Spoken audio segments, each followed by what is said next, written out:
What's up guys, it's Chris Majestic, and today we're looking at a new 4K gaming projector from BenQ known as the TK700STi.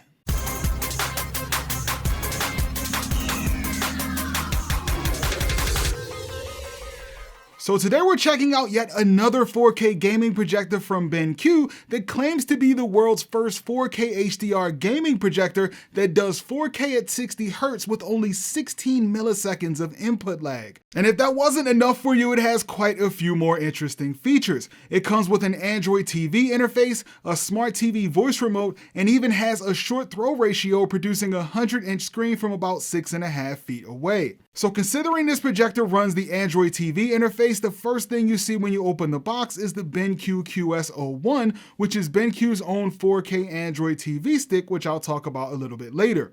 You also get a wireless voice remote, which has a new design that's built to work with Android TV. You get batteries for the remote along with a quick start guide, and of course you get the projector. So this projector is also sporting a new design. It's a bit more square than the TK850 and has a really nice gray face that looks great. On the top, you get your typical focus, range, zoom dials, and an IR sensor. You also have your power, navigation, source, and eco mode buttons. The front has another IR sensor, the lens, and some ventilation on the corner, as well as vents on both sides. It has adjustable feet on the bottom, and it looks like they kept it fairly simple. On the back, you're gonna have two HDMI 2.0 B ports, RS-232, a stereo output, and a USB port.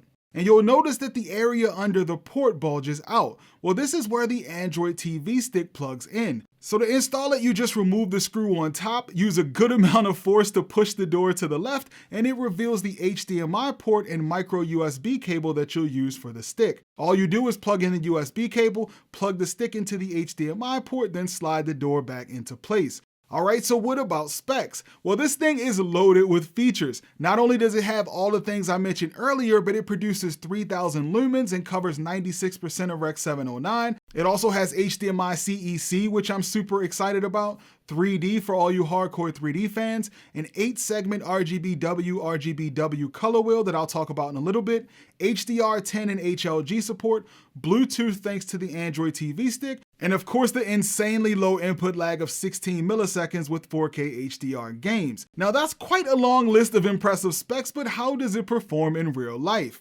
Well, I set the projector around 9 feet away from my 135-inch screen and it almost filled the screen, so it definitely has a short throw, which will work great for people with a smaller room. And the Android TV interface is great on this projector. Now this isn't the first BenQ projector with Android TV, but it is the first one that I've reviewed on the channel, and I think their implementation of Android TV using the HDMI stick is great, and they were able to do it pretty much seamlessly.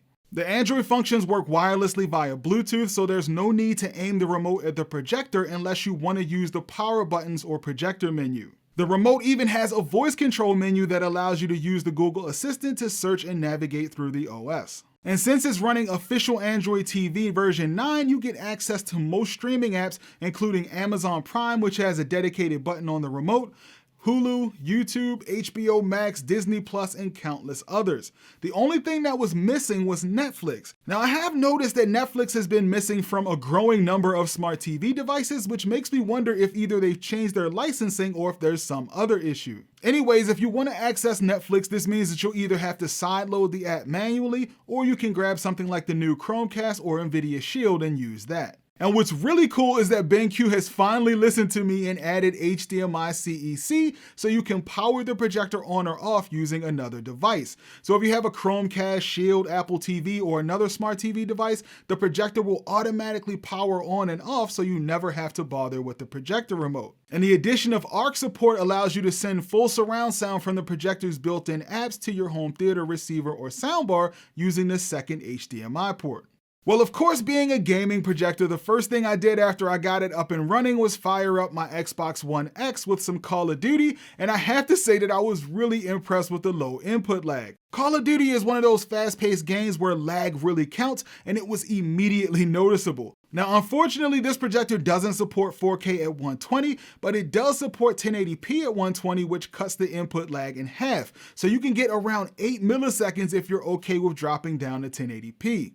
And I connected the projector to my HD Fury Diva to get the input lag reading, and it showed an average input lag of 14.5 milliseconds, which is insane for a 4K home theater projector, and definitely the lowest I've seen so far. I've always said that 50 milliseconds was sufficient for casual gaming, but games like Call of Duty and other fast-paced games absolutely require less than 20 milliseconds, especially if you want to stay competitive, so this is a pretty big deal. And the projector has 3 different game modes. It has FPS mode, RPG mode, and SPG mode. And it claims to enhance the image for each of these genres to give you the best performance for the type of game you're playing. And when it comes to movies, the TK700STi also does a pretty good job. The HDR performance is good and the image is razor sharp. Cinema mode is the most color accurate but does kill a lot of the brightness, and the sports and game modes are noticeably brighter while sacrificing vivid colors. Now, being a bright living room projector, it doesn't have the best black levels, so you won't get those deep dark blacks, but it's not the worst that I've seen. It also doesn't have super high color accuracy, so you might notice that certain shades of orange or light blue might seem a little off. The RGBW color wheel lets in more white light, so the colors won't be as vivid as an RGB color wheel,